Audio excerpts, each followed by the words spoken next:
ನಮಸ್ತೆ. ಇಂದಿನ ಬ್ರಾಹ್ಮಿಗರ್ಭ ಕಾರ್ಯಕ್ರಮಕ್ಕೆ ತಮ್ಮೆಲ್ಲರಿಗೂ ಸ್ವಾಗತ. ದಿನಕ್ಕೊಂದು ಎಪಿಸೋಡಲ್ಲಿ ದಿನಕ್ಕೊಂದು ಮಾಹಿತಿ. ಈ ಮಾಹಿತಿಗಳು ಹೇಗಿರ್ತವೆ ಅಂದರೆ, ಜ್ಯೋತಿಷ್ಯ ಶಾಸ್ತ್ರ ಮತ್ತು ವಾಸ್ತುಶಾಸ್ತ್ರಗಳನ್ನು ವೈಜ್ಞಾನಿಕ ಸ್ವರೂಪದಲ್ಲಿ ಮತ್ತು ಜ್ಯೋತಿಷ್ಯ ಶಾಸ್ತ್ರದಲ್ಲಿರುವಂತಹ ಕೆಲವೊಂದು ಸಬ್ಜೆಕ್ಟ್ಗಳನ್ನ ಮಾಡರ್ನೈಸ್ ಮಾಡಿ, ಅಂದರೆ ಅನುಭವದ ಮೇಲೆ ಮಾಡರ್ನೈಸ್ ಆಗುತ್ತೆ. ನಿಜ ಹೇಳಬೇಕು ಅಂದರೆ, ನಾವು ಪುಸ್ತಕದಲ್ಲಿ ಇರೋದನ್ನೇ ನಾವು ಹೇಳ್ತಾ ಹೋಗೋದ್ರಿಂದ ಆ ಪುಸ್ತಕಗಳು, ಆ ಗ್ರಂಥಗಳಲ್ಲಿ ಬರೆದಿರುವಂಥ ಮಾಹಿತಿಗಳು ಅನೇಕ ವರ್ಷಗಳಿಂದ, 5,000 ವರ್ಷಗಳಿಂದ ಬರ್ಕೊಂಡು ಬಂದಿರುವಂಥ ಮಾಹಿತಿಗಳನ್ನು ಈಗಲೂ ನಾವು ಉಪಯೋಗಿಸ್ತಾ ಇದ್ದೀವಿ. ಒಂದು ಪ್ರಶ್ನೆ ಹೀಗಿದೆ: ದೇಶ, ಕಾಲ, ವರ್ತಮಾನ, ದೇಶ ಬದಲಾವಣೆಯಾದಂತೆ ಶಾಸ್ತ್ರಗಳು, ಕಾಲ ಬದಲಾವಣೆಯಾದಂತೆ ಶಾಸ್ತ್ರಗಳ ಬೇರೆ ರೀತಿಯ ಅನುಕರಣೆಗಳು, ವರ್ತಮಾನ ಈಗಿನ ಪರಿಸ್ಥಿತಿಯಲ್ಲಿ ಜನಸಾಮಾನ್ಯರಲ್ಲಿರುವಂತಹ ಜ್ಞಾನ ಮತ್ತು ಅವರಿಗೆ ಬೇಕಾಗಿರುವಂತಹ ಸಂಕ್ಷಿಪ್ತ ಮಾಹಿತಿಗಳು ಹೇಗಿರುತ್ತವೋ ಅದನ್ನು ನೋಡಿ ಅವ್ರಿಗೆ ಬೇಕಾದಂಥ ವಿಷಯಗಳನ್ನು ಮನ ಮುಟ್ಟುವಂತೆ ತಿಳಿಸ್ಬೇಕಾಗಿದ್ದು ನಮ್ಮ ಕರ್ತವ್ಯ ಅನಿಸುತ್ತೆ. ನನ್ನ ಅಭಿಪ್ರಾಯ, ವೈಯಕ್ತಿಕ ಅಭಿಪ್ರಾಯ. ಸೊ ನಾನು ಕೂಡ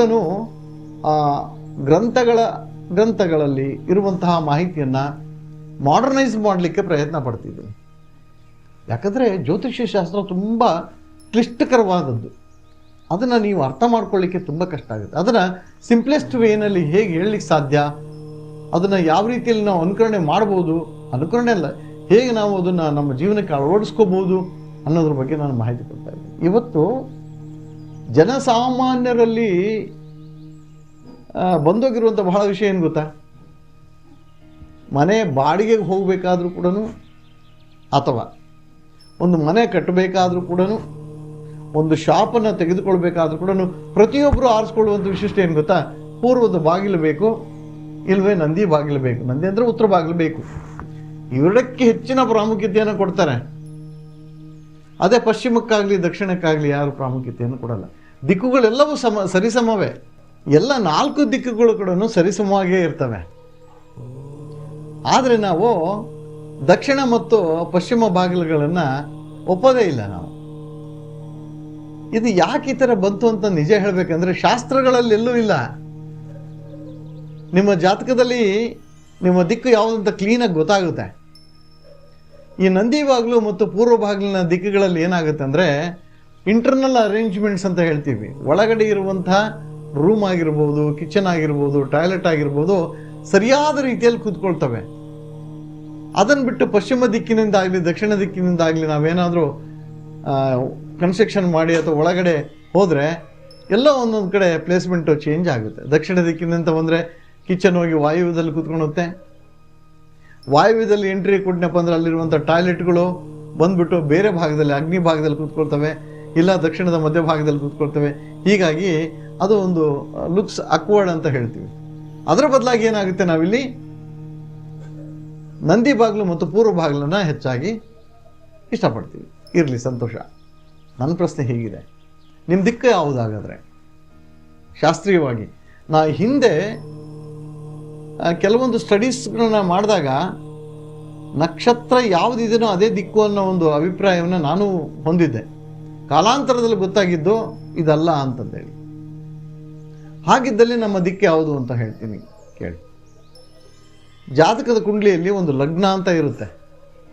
ಲಗ್ನ ಅಂದರೆ ಅದು ನೇರವಾಗಿ ಸೂರ್ಯನ ಸ್ಥಿತಿಗತಿಯನ್ನು, ಸೂರ್ಯೋದಯದ ಸ್ಥಿತಿಗತಿಯನ್ನು, ಸೂರ್ಯೋದಯ ಅಂತಂದರೆ ನಾವು ಈ ರೀತಿಯ ಸೂರ್ಯೋದಯ ಅಲ್ಲ, ಪೂರ್ವದಿಂದ ಹುಡ್ತಾನೆ ಪಶ್ಚಿಮದಿಂದ ಅಲ್ಲಲ್ಲ.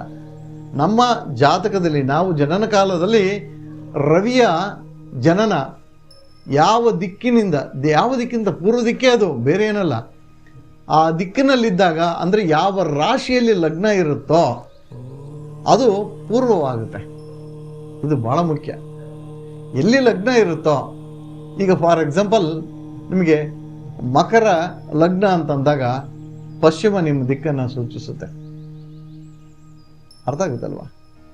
ಆಕಸ್ಮಿಕವಾಗಿ ಮೇಷ ರಾಶಿ ಅಥವಾ ವೃಶ್ಚಿಕ ರಾಶಿ ಆಗಿದ್ದಲ್ಲಿ ನಿಮ್ಮ ದಿಕ್ಕು ದಕ್ಷಿಣ ದಿಕ್ಕಾಗಿರುತ್ತೆ. ಈ ಥರ ದಿಕ್ಕುಗಳು ನಿಮ್ದಾದ್ರೂ ಕೂಡ ನೀವು ದಕ್ಷಿಣ ದಿಕ್ಕನ್ನು ಮತ್ತು ಈ ಒಂದು ಪಶ್ಚಿಮ ದಿಕ್ಕನ್ನು ಇಷ್ಟಪಡೋದಿಲ್ಲ. ಇಂಥ ಸಂದರ್ಭದಲ್ಲಿ ಪರಿಹಾರಗಳೇನು ಅಂತ ನೋಡೋಣ. ಆಕಸ್ಮಿಕವಾಗಿ ನಿಮ್ದೇನಾದರೂ ದಕ್ಷಿಣ ದಿಕ್ಕು ಮತ್ತು ಪಶ್ಚಿಮ ದಿಕ್ಕಾಗಿತ್ತು, ಅದನ್ನು ನೀವು ಇಷ್ಟಪಡೋದಿಲ್ಲ, ನಿಮಗೆ ಬೇಕಾಗಿರೋದೇ ಪೂರ್ವ ಅಥವಾ ನಂದಿ ಬಾಗಿಲು ಅಥವಾ ನಂದಿ ದಿಕ್ಕು, ಉತ್ತರ ದಿಕ್ಕು. ಈ ಸಂದರ್ಭದಲ್ಲಿ ನಾವೇನು ಮಾಡಬೇಕು ಅಂದರೆ, ಅವೆರಡೂ ನಿಮಗೆ ಆ್ಯಕ್ಚುಲಿ ಅಚ್ಚಿ ಬರೋದಿಲ್ಲ, ಆದರೂ ಕೂಡ ಅದನ್ನು ನಾವು ಸಮರ್ಪಕವಾಗಿ ನಿಭಾಯಿಸುವಂತಹ ಕೆಲವೊಂದು ವ್ಯವಸ್ಥೆಗಳನ್ನು ಆ ಮನೆಯಲ್ಲಾಗಲಿ ಅಥವಾ ಶಾಪ್ಗಳಲ್ಲಾಗಲಿ ಮಾಡ್ಕೋಬೇಕಾಗುತ್ತೆ. ಉದಾಹರಣೆಗೆ, ನಿಮ್ಮದು ದಕ್ಷಿಣ ದಿಕ್ಕು ಅಥವಾ ಪಶ್ಚಿಮ ದಿಕ್ಕಾಗಿತ್ತು, ಬೈ ಚಾನ್ಸ್ ನಿಮಗೆ ಪೂರ್ವ ದಿಕ್ಕಿನಲ್ಲಿ ಮೇನ್ ಡೋರ್ ಸಿಕ್ಬಿಡ್ತು, ತುಂಬ ಸಂತೋಷ ಆಗುತ್ತೆ ಅಲ್ವಾ ನಿಮಗೆ? ನಿಮ್ಮ ದಿಕ್ಕು ಯಾವುದು? ಪಶ್ಚಿಮ ಅಂತ ತಿಳ್ಕೊಳ್ಳಿ. ಸಿಕ್ಕಿರೋ ದಿಕ್ಕು ಯಾವುದು? ಪೂರ್ವ ದಿಕ್ಕು. ಡೆಡ್ಲಿ ಆಪೋಸಿಟ್ ಆಗುತ್ತೆ.